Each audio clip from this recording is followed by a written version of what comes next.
Hey guys, just wanted to drop a quick video to kind of maybe help you answer the question in your own mind. Should you buy or should you reload? I know a lot of guys that I shoot with ask me the same question because I do reload.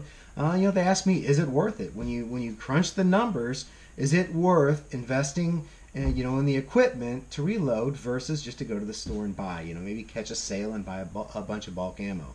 So I wanted to put some numbers together to kind of help explain, is it worth it?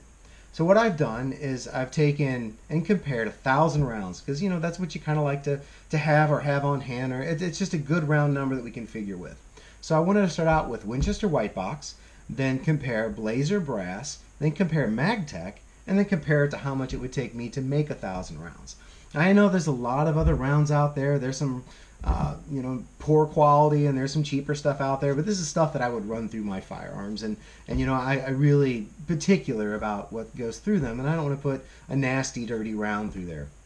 So what I want to do is I'm going to put up a slide for you that's going to kind of break it down to show you what one round costs, what 10 rounds or what 100 rounds cost, what 1,000 rounds cost, and then give you the velocity and the major power factor and things like that with each one of those bullets.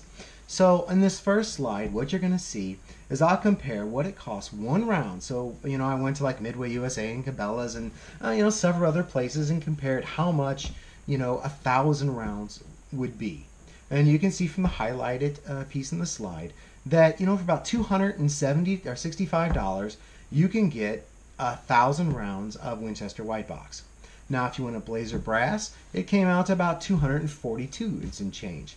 Now, if you wanted MagTech, that came out to $239. So really out of the three, that's the cheaper one. But how much does it cost me to reload that same amount? As you see, it's only $142. Now that's making some assumptions, which I'm going to go through in another slide to kind of see how that breaks down, how I came to that number. So for 100 rounds, I've broken it down all the way to show you how much per round it costs and the velocity and everything that comes with it. Now I like shooting the 124, I like shooting a little heavier bullet. So what I'm figuring my numbers on is 4.4 grains, and like I said, I'll go through that in another slide. But if you want to look at just a straight cost comparison, I've broke it down in this slide to show you that you can save about half price making your own. Now here's the catch, and if you want to do that, you can look at this next slide. Next slide. As you see, when you break it down, you're going to have some startup costs. You need a press, you need a dies, you need things in there that's going to put these bullets together. So, this is a single turret press. Every time you pull this handle, it's going to take, to the next stage. This, I've looked at, the latest one that I found is about $194. And then you have to buy the turret, and that's the deluxe kit, so it'll come with your scales and a few other cool things that you can start your reloading with. So then you have to have a die set, and for each caliber you have to have a separate die. This is my 9mm die. I have a 45 die, a 223 die, and a 38 die. Those are the only ones that I reload. So once this initial startup cost is done, and they're about 40 bucks a piece, then you can start making. So I'm also making an assumption too, as you can see from this slide, that I'm not charging for my casings. I pick them up from the range, after I get done shooting. I have some friends that pick them up that don't reload and say, hey, here's a handful of brass. So I count zero cost for brass. But I've also put the numbers on there. You can purchase once fired brass. That's $61 from what I found for 1,000 rounds. If you want brand new brass, then you're looking at about $134, $35. So what is my cost actually to reload? So if you look at the powder, and I get it in the 4-pound containers, but in order to make it 4.4 grains, that's, measuring out the grain for each bullet, it takes around $12.50 for me to make 1,000 rounds. So you need primers, powder, and projectile. So the bullet, how much does it take? Well, the last time I bought 124 grain Rainier bullets, it cost me $97.99. That's for 1,000 rounds of them. And then I need primers. So how much does 1,000 primers cost? That was $31.99. So those are the three costs, because again, my cases, I'm not counting because I have, once you start shooting, you'll always reuse them. And the great thing about pistol cases, cartridges, is you can use them over and over and over and over. Unlike a rifle, You can't use a rifle because it's got a bottleneck on it. So every time you shoot it, it actually lengthens the cartridge and you have to cut it down. And that thins the walls. You can probably only get about 10 times out of a rifle cartridge. But one of these pistol cartridges, I've shot these probably 20 plus times. As long as they're not pitted and tore up and they're in good shape, they go through the press, it reshapes them, keep using them. Just keep an eye on them. So there's the breakdown in cost. So if you have the startup materials, you have everything purchased and sitting at your disposal, it's going to cost you around $142.48 to build 1,000 rounds. So what is not showing?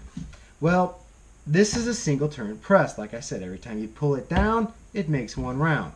You can get progressive presses where you can pull more. But it takes me, I can do about 100 rounds in less than an hour. But you gotta understand, to make 1,000 rounds, you can do the math. It takes quite a bit of time. Once you get comfortable making that, and I would strongly suggest people start out with a single turn press, because you know there's times where if you get a progressive press and you start going too fast, you want to make sure that the amount of powder, it always drops the proper amount of powder. You don't want it to be underpowered or overpowered, because both of those, you don't want a bullet stuck in the barrel, and you don't want it to come out and probably cause damage to your firearm. So I like the single turn press, or the single stage press, because it gives me an opportunity to see it go in there. I see how much has fallen. I can reweigh it every once in a while just to make sure I'm getting the proper amount, and I get great consistency. So if you feel comfortable, you know, after a while, this one was actually given to me to somebody that bought a progressive press. They actually went into competitive shooting, and they just had to keep up with their own demand. So what happened was he didn't want this anymore. But again, I've had this for years, and it's suited my need. Of course, you know, when you shoot maybe 500 rounds a month or two, it does perfect. Like I said, it does cost time. So I'm not going to try to sell you on a concept that you think that, hey, they just appeared. No, you have to sit there and, you know, I play a radio and sit back and, you know, as long as you like that kind of repetitive stuff, it's great, which I'm going to show you in the next slide. Here's what it's going to take. So, should you just buy your ammo? I've made a list. If you are impatient, do not enjoy mundane repetitive tasks, you should probably buy your own ammo. Depriming each round prior to cleaning. These are the things you have to do.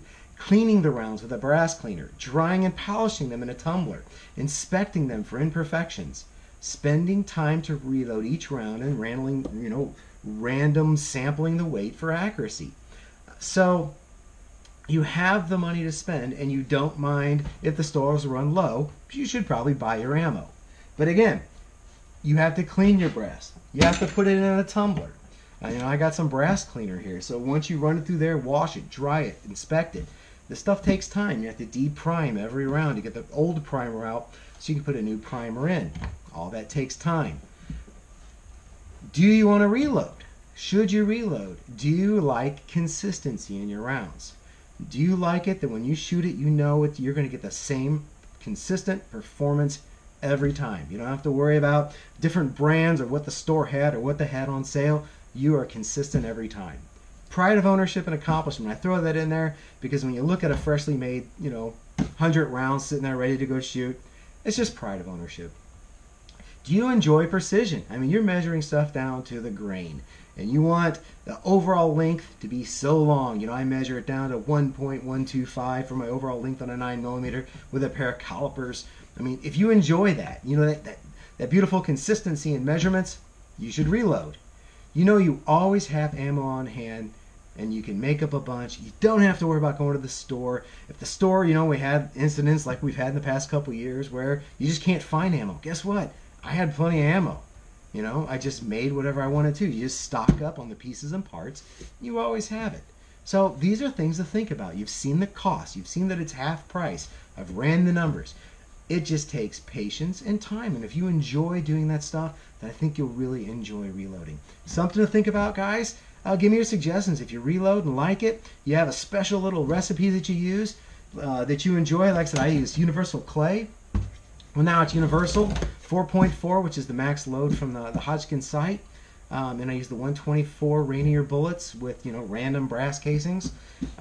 If there's something that you really like that gives you great performance, absolutely make a comment. I hope you enjoyed this, and I hope this gives you something to think about. Take care, guys, and I'll talk to you later, and safe shooting.